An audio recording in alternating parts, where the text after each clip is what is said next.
This right here is the magic lighting remote controller. I do not know what it belongs to, so that's why I'm going to disassemble it today.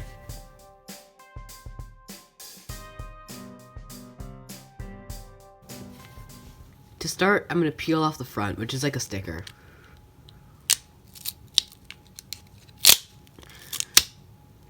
So this reveals the battery, which you can see is like tucked in under there, under this little board. And then the board has these little, what I believe is for the buttons, these touch-sensitive plates on here. So next, I'm going to get the board off. So to tear out the main board, I'm going to use a pencil to pry it out.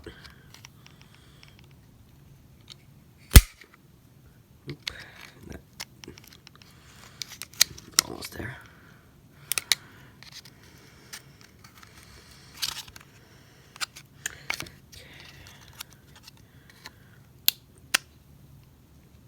Looks like these are kind of welded in. Plastic in here.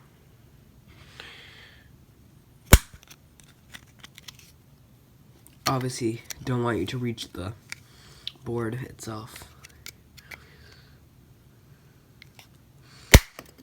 There we go. This right here is the main board. I believe this metal contraption is for the battery to connect. The black hub over here is like for the CPU, because the CPU would need to like send commands out to like the lights. So that's why there would be a CPU. What else? Okay, this light, some like little soldering work over here. Sorry about all my umming, but it's kind of how I am. This would be a serial number. This is its manufacturing date, so its manufacturing date reads June 21st, 2017. So it's quite recent. This right here is the front of the magic lighting remote controller. Oh, and mind this little stick I have over here. It's like just the part of the chair that I'm holding my phone on.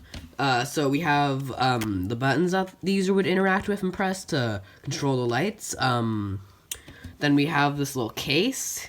It's quite plain. It has like the instructions for how to like remove the battery, and yeah, like I said, it's just quite. So here's all that's left of the magic lighting remote controller. This is all the pieces that it's in, and probably all the pieces that they had to assemble it in.